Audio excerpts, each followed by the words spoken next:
July 28, 1944, 3rd Army Field Headquarters, a cluster of tents in an apple orchard south of St. Lo, France. General George S. Patton sat at a folding table, maps spread in front of him. His staff officers crowded around, waiting. They had been waiting for weeks, watching 1st Army fight through the hedgerows, watching Bradley's forces grind forward yard by bloody yard. And the entire time, Patton's 3rd Army sat inactive, waiting for orders, waiting to be unleashed. Patton hated waiting. He had spent months in England training his army, preparing them for mobile warfare, fast strikes, deep penetrations. And now they were sitting in an orchard doing nothing while other armies fought. A radio operator handed him a message. Patton read it. His expression changed from frustration to something else. Excitement, maybe relief. He stood up. "Gentlemen, we're going in. Operation Cobra broke through yesterday. 1st Army punched a hole. We're going through that hole starting tomorrow morning. Our objective is Avranches, then Brittany, then wherever the Germans aren't." His staff exchanged glances. Wherever the Germans aren't was not exactly standard military planning, but it was classic Patton. "Questions?" Patton asked. "Sir, what about supply lines? If we advance into Brittany, our logistics will be stretched." Patton waved his hand dismissively. "Logistics will catch up. They always do. What matters is speed. The Germans are off balance right now." Confused, "We hit them now, hit them fast before they recover. Speed is our weapon, not firepower, not numbers, speed." Another officer spoke up. "Sir, Bradley's orders say to advance cautiously, secure each position before moving forward." Patton looked at him. "Bradley's orders say to exploit the breakthrough. That's exactly what we're doing. We're exploiting it. Fast." The next morning, July 29, 1944, 3rd Army moved south, not cautiously, not methodically. Fast. Patton's lead division, the 4th Armored, rolled out before dawn. Tanks, half-tracks, trucks, a column stretching for miles.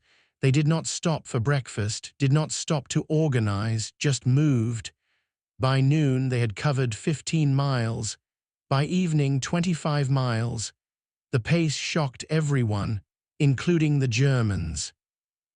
German commanders, looking at their maps, could not believe the reports coming in. American forces were not where they were supposed to be. They were miles ahead, moving too fast to track accurately. "Where is this unit now?" a German staff officer asked, pointing to a position on the map. "We don't know, Herr Major. That position was from 2 hours ago." "They've moved since then." "Moved where?" "South, toward Avranches, but we're not sure exactly where." The German officer stared at the map. American forces were supposed to advance slowly, consolidate, bring up supplies. That was how armies operated. But this American force was not operating that way. It was moving like a cavalry raid. Fast, unpredictable, dangerous. July 31st, 1944. Avranches, a small town sitting at the base of the Cotentin Peninsula.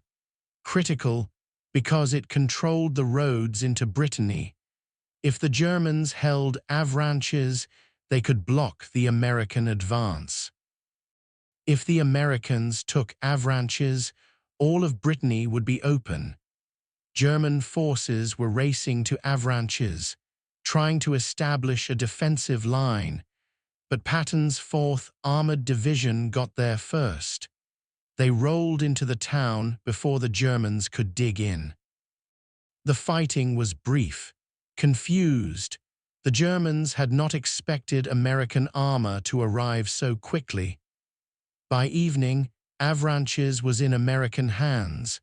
Patton stood on a hill overlooking the town, watching his tanks roll through, heading south into Brittany. He turned to his operations officer.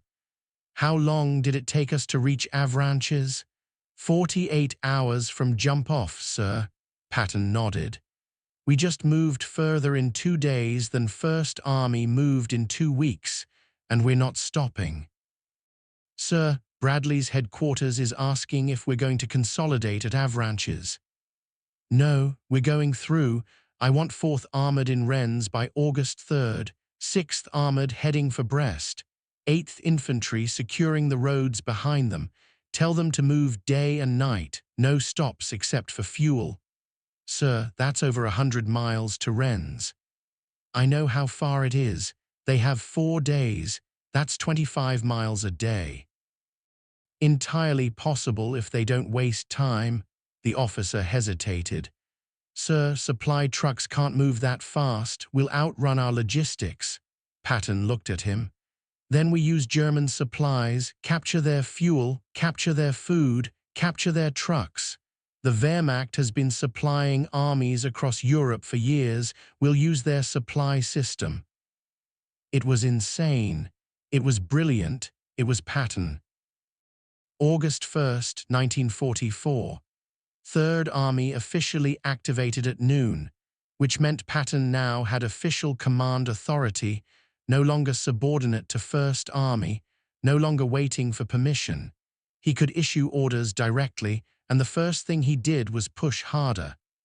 "Move faster," he radioed his division commanders. "I don't care if you're tired. The Germans are more tired. I don't care if you're low on fuel. Find fuel. I don't care if the roads are jammed. Make room. Just keep moving." His tank commanders had never experienced anything like it. In training, they had been taught to advance carefully, secure the flanks, maintain contact with adjacent units, but Patton did not care about any of that. "Bypass resistance," he ordered. "If you hit a German strongpoint, go around it. Don't stop to fight. Let the infantry deal with it later. Your job is to keep moving." By August 2nd, 4th Armored Division had advanced another 40 miles. They were now over 80 miles from their starting point, and still moving. The speed was causing chaos for everyone. American supply units could not keep up. German commanders could not predict where Patton would appear next. Even Patton's own staff was struggling to track where all their units were. "Sir, we've lost radio contact with Combat Command B," an officer reported. Where were they last? "Somewhere between Dinant and Rennes, moving east." "Then they're doing what they're supposed to, moving. When they stop moving, they'll call in." Back at Chief Headquarters in Versailles, Eisenhower's staff was trying to update the situation map. Colored pins represented units, blue for American, red for German, but the blue pins representing 3rd Army kept moving. Every few hours, new position reports came in, and every report showed Patton further south than expected. "Sir, we just received an update from 3rd Army, a staff officer said. 4th Armored is approaching Rennes, 6th Armored is near Dinant, 8th Infantry has secured Dole." Eisenhower walked to the map, looked at the pins. "When was this report sent?" 30 minutes ago, sir." Eisenhower studied the distances.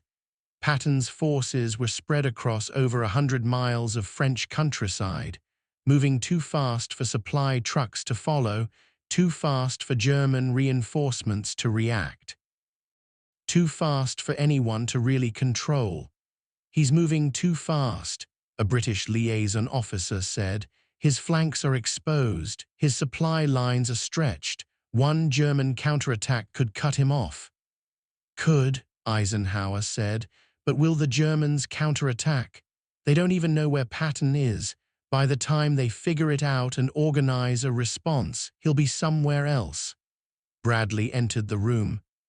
"Ike, we need to talk about Patton." "What about him?"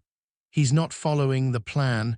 The plan was to advance into Brittany and secure the ports. Brest, Lorient, Saint-Nazaire, but Patton's bypassing the ports. He's racing inland, leaving German garrisons behind him. Eisenhower looked at the map. Bradley was right. Patton was ignoring the ports, just driving deeper into Brittany. What does George say? He says ports don't matter. He says speed matters. He wants to keep going until he runs out of fuel or hits the Atlantic Ocean, whichever comes first. Eisenhower almost smiled. That sounded like Patton. Is he achieving his objectives? He's taking ground faster than we thought possible. But he's also creating a logistics nightmare. Supply officers are pulling their hair out trying to keep up with him. But is he winning? Bradley paused. Yes, he's winning. Then let him keep going. We can worry about logistics later. August 3rd, 1944. 4th Armored Division entered Rennes, a major city in central Brittany. The German garrison fled before the Americans even arrived. They had heard tanks coming and decided not to fight. Better to retreat than be surrounded. Patton's tank crews rolled through the empty streets. French civilians came out waving flags, cheering, crying, offering wine and food. The Americans barely stopped. Patton had ordered them to keep moving. "Sir, the men are exhausted," a battalion commander radioed. "We've been moving for 4 days straight. Can we rest in Rennes for a day?" "No," Patton responded. "You can rest when the war is over. Right now you keep moving. The Germans are running. Don't give them time to stop running." The tank column rolled through Rennes and kept going, east toward Laval, toward Le Mans, toward the Seine River beyond. At 3rd Army headquarters, Patton's intelligence officer was trying to brief him on German dispositions, but the information was days old. Useless. "Sir, as of yesterday, German 7th Army headquarters was believed to be near Alençon." "Believed to be," Patton interrupted. "You don't know?" "No, sir. Intelligence is having trouble tracking German movements. They're in full retreat." "Good. That means we're winning. When the enemy stops retreating and starts fighting, then I'll worry. Until then, we keep pushing." August 4th, 1944. The message that would make history arrived at Chief Headquarters at 1015 a.m. A routine position report from 3rd Army. An officer read it and walked to the map to update the pins. Then he stopped, read the message again, walked to the map, measured the distance, read the message a third time. "Sir, you need to see this." Eisenhower was in his office. He came out. "What is it?" "Position report from 3rd Army, sir. 4th Armored Division is in Rennes. 6th Armored is approaching Brest. 8th Infantry has secured the roads from Avranches to Rennes. 90 Infantry is moving toward Lorient." Eisenhower walked to the map, looked at where the officer was pointing, then looked at the date. August 4th. He traced back to where 3rd Army had started on July 29th. The distance was over 100 miles. He looked at his watch, then at the calendar. They jumped off on the 29th. Today is the 4th. That's 6 days. "Actually, sir, most of these positions were reached by yesterday evening." "So really 5 days." Eisenhower stared at the map. "They moved over 100 miles in 5 days." "Yes, sir. Through enemy territory with limited supplies, fighting German resistance." "Yes, sir." Eisenhower was silent for a long moment. Then he said quietly, "Good God, he's already there." The room went quiet. Everyone was looking at the map, at the blue pins representing Patton's divisions spread across Brittany, positions they were not supposed to reach for weeks. Patton had done in 5 days what the planning staff had estimated would take a month. Bradley was there. He shook his head. I told George he was moving too fast. I told him he'd run out of fuel and get stuck, but he didn't get stuck. He just kept going. A British officer spoke up. Sir, this is extraordinary. No army in modern history has sustained this pace of advance. Not through contested territory, not without prepared supply lines. Eisenhower picked up a phone. Get me Patton. 2 minutes later, Patton's voice came through. This is Patton. George, I'm looking at your position reports. You're in Rennes. That's correct, sir. We expected you to reach Rennes by mid-August. It's August 4th. Yes, sir, we made good time. George, you moved over 100 miles in less than a week. Actually closer to 120 miles, sir, but who's counting? Eisenhower could hear the satisfaction in Patton's voice. How did you do it? We drove fast and didn't stop, sir. It's not complicated. Your supply situation must be critical. It's manageable. We're using captured German fuel, captured German rations. The Wehrmacht left a lot of supplies behind when they retreated. We're just helping ourselves. George, you've advanced so far ahead of everyone else that your flanks are completely exposed. What if the Germans counterattack? Then we'll deal with it. But sir, the Germans aren't counterattacking, they're running. And as long as they're running, I'm going to chase them. Eisenhower paused. What are your intentions now? Sir, Brittany is mostly secure. The ports will take time to clear, but the peninsula is ours. I'd like permission to pivot east, head for the Seine. Then the German border, then Berlin. George, you're out of fuel. I'll get more fuel. You're ahead of schedule by 3 weeks. Then imagine where I could be in another 3 weeks. Eisenhower closed his eyes. Patton wanted to keep going. Wanted to drive all the way to Germany, and part of Eisenhower wanted to let him, because Patton was proving that the war could be won faster than anyone thought possible. But another part of Eisenhower knew it was too risky, too many unknowns, too much chaos. George, I'm giving you permission to continue operations in Brittany and to start pivoting east toward the Seine. But you will coordinate with First Army. You will not advance beyond sustainable supply range, and you will stop if you encounter major German resistance. Understood, understood, sir. After the call ended, Bradley looked at Eisenhower. You know he's not going to stop, right? You told him he could pivot east. He's going to drive all the way to the Seine and beyond. I know, Eisenhower said. But what else can I do?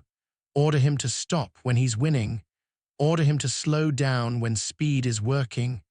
George is proving that we can move faster than our own plans predicted. Maybe we should change our plans instead of slowing George down. That afternoon, Patton called his staff together. Gentlemen, we're changing direction. We've secured Brittany. Now we're going east, toward the Seine River, toward Paris, toward Germany. I want reconnaissance units on the road within an hour. I want the main body moving east by tomorrow morning. Sir, we still have German garrisons in Brest, Lorient, and Saint-Nazaire. Let them sit there. 8th Corps can deal with them. The rest of us are going east. Sir, logistics officers are saying we can't sustain an advance east. We're already beyond supply range. Patton looked at him. Then the logistics officers need to get creative. Captured trucks, captured fuel, use trains if the railroads are intact, use horses and wagons if you have to. I don't care how you do it. Just do it. One of his division commanders, Major General John Wood, spoke up. "Sir, if we pivot east now, we'll be moving even faster than we moved south. The supply situation will get worse." "Or it will get better," Patton said. "The closer we get to Germany, the more German supplies we can capture. The Wehrmacht has been stockpiling supplies across France for 4 years. We're going to help ourselves." Wood smiled. "Sir, you're proposing we supply our army by raiding German supply depots." "Exactly. The Germans did it in Russia. We can do it in France." By August 6th, Patton's lead units were already turning east, no longer driving south and west into Brittany, now driving east toward Le Mans, Alençon, and the Seine beyond. The change in direction confused the Germans even more. German 7th Army headquarters received a report. American forces previously moving into Brittany are now moving east, toward Laval and Le Mans. What? That makes no sense. Why would they turn east? Brittany isn't secured yet. "We don't know, Herr General, but we have confirmed sightings. Multiple American armored columns heading east." The German general stared at his map. "It's Patton again. It has to be. No one else would abandon an objective halfway through to chase a new one." By August 10th, Patton's Third Army had covered over 200 miles in less than 2 weeks. From Saint-Lô to Avranches, to Rennes, to Laval, to Le Mans. The German army was in full retreat across France, and Patton was chasing them relentlessly. At Chief, Eisenhower's staff was struggling to keep the maps updated. "Sir, Third Army reports they're approaching Le Mans." Eisenhower looked at the calendar. Le Mans? That was supposed to be a September objective. "It's August 10th. "Yes, sir. Patton is running about a month ahead of schedule now." "A month," Eisenhower repeated. "And his fuel situation?" "Critical, sir. He's been begging for more fuel allocations. Logistics Command says they can't keep up. But he's still moving." "Yes, sir. Somehow, yes." Eisenhower shook his head. "George is going to run himself out of fuel and get stuck 200 miles deep in France. And when that happens, I'm going to have to figure out how to supply an army that's sitting where it's not supposed to be for another month." But privately, Eisenhower was impressed. Patton had done something no one thought possible. He had moved an entire army across France faster than the Germans could retreat, faster than supply lines could follow, faster than anyone had ever moved an army in modern warfare. Good God, he's already there. Those 5 words summed up Patton's entire approach to war. Don't wait. Don't consolidate. Don't follow the plan. Just move. Move fast. Move now. Get there before the enemy expects you. Get there before your own commanders think it's possible. And it worked. In August 1944, Patton proved that speed was its own form of protection. A fast-moving army was harder to hit than a slow one. A fast advance created confusion in the enemy's command structure. By the time the Germans figured out where Patton was and tried to respond, he was already somewhere else. Years later, military historians would analyze Patton's August advance. They would study his logistics, his tactics, his decision-making. And they would all reach the same conclusion. Patton moved faster than anyone thought possible because he refused to accept limitations that everyone else saw as absolute. Out of fuel, capture German fuel, supply lines too slow, capture German supplies, flanks exposed, move too fast for the enemy to exploit the flanks. For every problem, Patton had the same answer. Keep moving. Speed solves everything. And in August 1944, he was right. Third Army's rapid advance across France shattered German defensive plans, created panic in German headquarters, and convinced Eisenhower that the war could be won faster than the original plans predicted. Good God, he's already there. 5 words, a moment of disbelief, a recognition that George S. Patton had done the impossible again, had moved 100 miles in 48 hours, had advanced faster than armies were supposed to advance, had proven that in war the boldest plan is sometimes the best plan.